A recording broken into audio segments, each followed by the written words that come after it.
A humanitarian flashpoint is unfolding at Pakistan's Chamman border, where dozens of Afghan refugees, including women and children and elderly, wait in limbo. Islamabad has set a September 1 deadline for all documented Afghan refugees to leave, and the clock is ticking. Here's the report.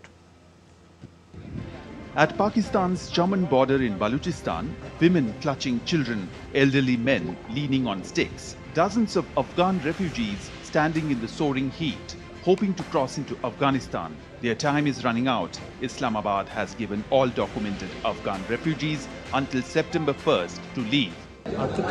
We have been here for 15 to 20 years. We are running our own small shop, but now that situation here in Pakistan has worsened and the situation there in Afghanistan has improved. We should return to our country. The deadline is part of Pakistan's illegal foreigners repatriation plan launched in late 2023, a sweeping crackdown that has drawn sharp criticism from rights groups. Despite a so-called grace period, evictions continue, pushing families into legal limbo. Only those with valid visas will be allowed to stay. The large-scale return of Afghans this year from neighboring countries has put immense pressure on basic services, housing and livelihoods. Over 2.1 million Afghans have fled back this year from neighboring countries, driving rents beyond reach for many in Kabul.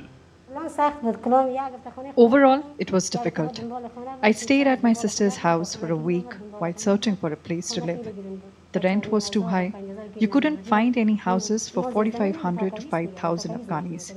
Now, we live in a basement with no electricity or other amenities. Life is very hard for us.